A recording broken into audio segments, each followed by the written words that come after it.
Hola, hoy quiero compartir contigo un pasaje que me ayudó mucho en momentos difíciles en mi vida a ordenar mis pensamientos, a ordenar y a alinear mis pensamientos hacia la palabra de Dios, hacia lo que nos enseña. Y está basado en el libro de Isaías, capítulo 55, versos 8-9, que dice: porque mis pensamientos no son vuestros pensamientos, ni vuestros caminos mis caminos, dice Jehová. Como son más altos los cielos de la tierra, así son mis caminos más altos que vuestros caminos y mis pensamientos más que vuestros pensamientos. Bueno, ¿por qué comparto este tema? Porque hubo momentos en mi vida en que las cosas no salían como uno esperaba.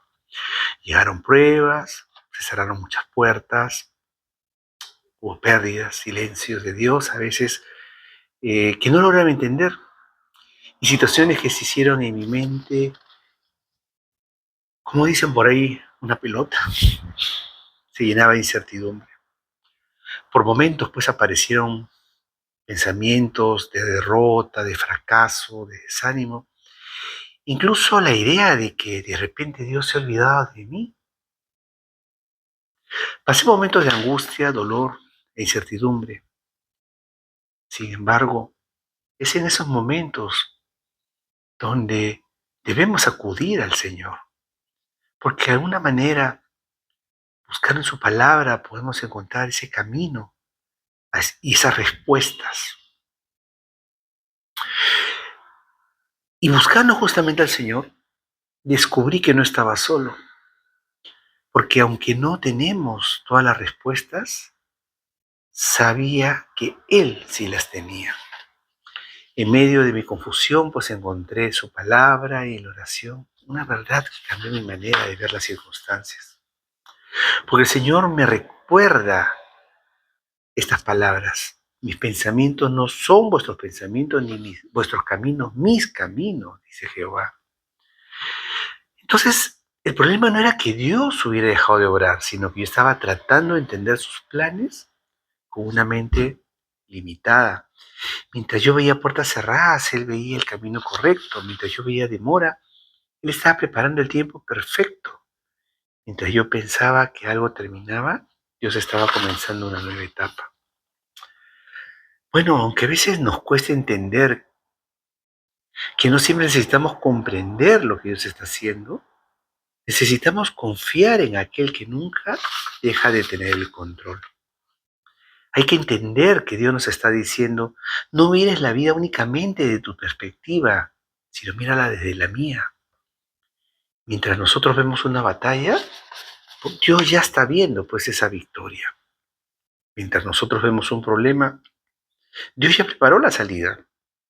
Mientras nosotros creemos que todo terminó, Dios apenas está comenzando a manifestar su propósito, porque Dios nunca pierde el control. Él sigue sentado en su trono, Él sigue gobernando, Él sigue teniendo buenos planes para todos sus hijos. Dios tiene un propósito en todo lo que te permite vivir.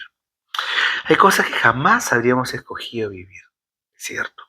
Hay situaciones que nunca hubiésemos pedido. Sin embargo, muchos de las personas que Dios usó en la Biblia llegaron a su propósito pasando primero por esas situaciones difíciles.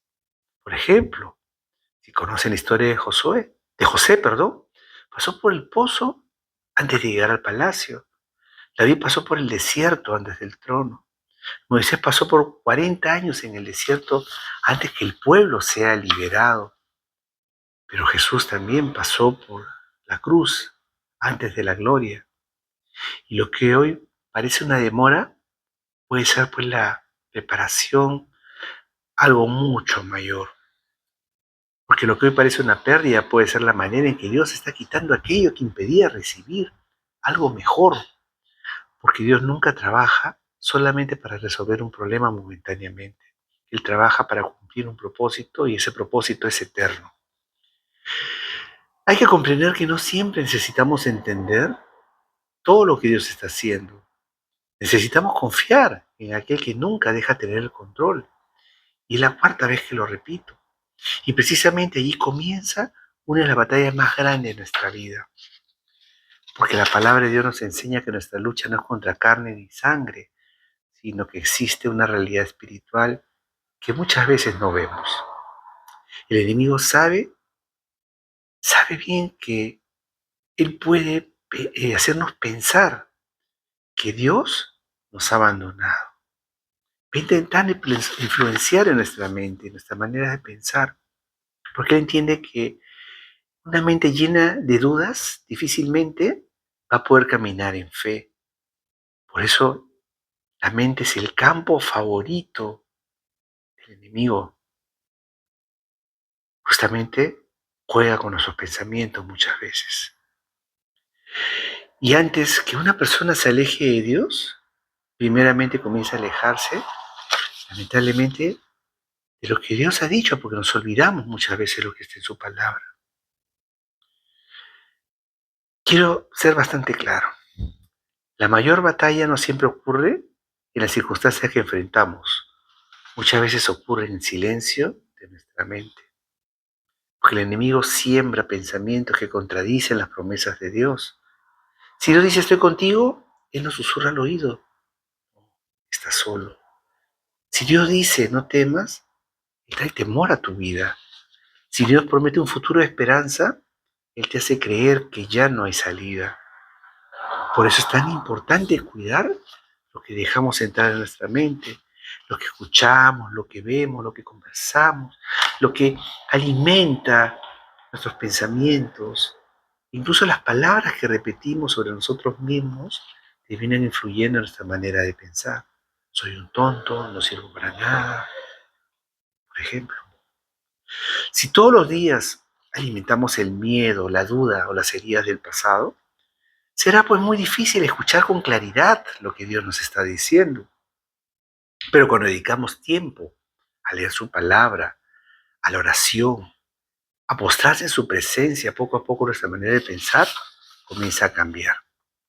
Porque las mentiras comienzan a perder fuerza, el temor deja de dominarnos y la fe vuelve a crecer. No porque los problemas vayan a desaparecer de un día para otro, sino porque empezamos a verlo desde la perspectiva de Dios y no solamente de la nuestra. A veces el temor puede exagerar también los problemas, hace que el gigante parezca más grande y más grande incluso que Dios. Hace que olvidemos incluso los milagros que Dios ha hecho en nuestras vidas. El miedo pues paraliza la fe y no permite que ésta avance, que ésta crezca. Cuando Pedro caminaba sobre el agua, mientras miraba a Jesús, pudo caminar. Cuando comenzó a mirar el viento, las olas, todo lo que había alrededor, tuvo miedo y empezó a hundirse. Siempre terminaremos caminando hacia aquello que ocupa nuestros pensamientos.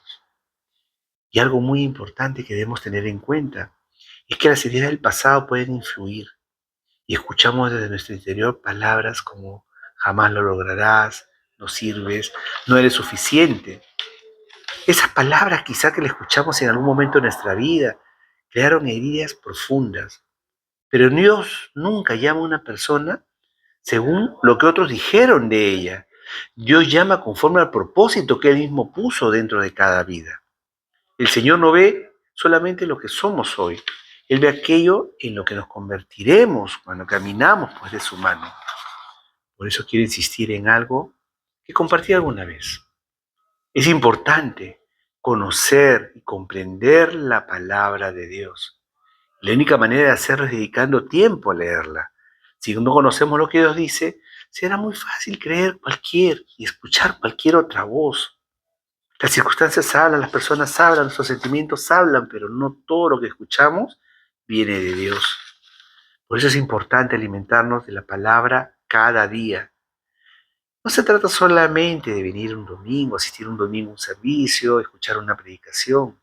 Se trata de hacer que la Biblia sea parte de nuestra vida, leerla, meditar en ella y permitir que transforme nuestra manera de pensar. Cuando llegan las pruebas, las emociones cambian, ¿se han dado cuenta?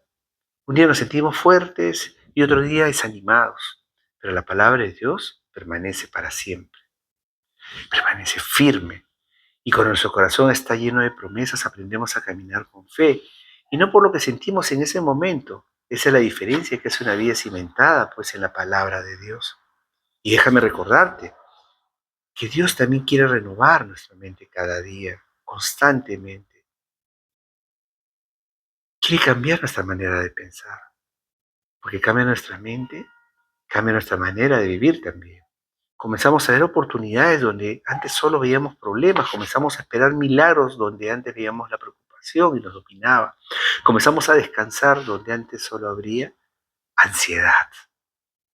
La fe empieza cuando decimos a creerle a Dios por encima de nuestros propios pensamientos. Porque la voz de Dios siempre debe ser más fuerte que la voz de nuestras emociones. Y para terminar, tal vez durante mucho tiempo has escuchado más al temor que a Dios. Has escuchado más sus pensamientos y heridas que sus promesas. Has escuchado más las circunstancias que la palabra. Pero hoy el Señor te vuelve a decir, mis pensamientos no son vuestros pensamientos. Dios no ha cambiado su opinión acerca de ti. Si Él prometió estar contigo, estará contigo. Si prometió sostenerte, te sostendrá. Si prometió terminar la obra que comenzó, la va a terminar. Pues no permitas que los pensamientos humanos opaquen la voz de Dios, quien es todopoderoso. Por lo tanto, te invito a levantar pues nuevamente tu mirada, volver a creer, a confiar, a volver a descansar en sus promesas. Los pensamientos de Dios siguen siendo pensamientos de vida. Dicen que en la Biblia hay más de 35.000 promesas. Bueno, cuando Dios dirige una vida, el destino siempre será mejor del que nosotros habríamos imaginado. Y hoy es un buen día para tener nuestra mente delante de Dios, entregarle nuestros temores, entregarle nuestras heridas, entregarle nuestras dudas, entregarle nuestro orgullo y decirle de lo profundo del corazón, Señor, ya no quiero vivir guiado por mis pensamientos, quiero vivir guiado por tu palabra. Enséñame a pensar como tú piensas, a confiar como tú quieres que confíe y a caminar conforme a tu perfecta voluntad, porque sé que tus planes siempre serán mejores que los míos. En el nombre de Jesús. Amén. ¿Puedes hacer esta oración? Retroceda un poquito y hazla conmigo nuevamente. Deja que Dios sea quien trabaje en tus pensamientos, en tu mente, y aquí viaje al corazón. Porque no es una distancia larga, es una distancia corta. Pero a veces nosotros lo hacemos tan larga que, como hay un dicho, que la distancia más larga de la vida a veces es entre la mente y el corazón. Dejemos que Dios actúe, pero decide tú hacerlo. Nadie te va a forzar. Es tu decisión. Deja que Dios sea quien guíe tu vida. Que Dios te bendiga.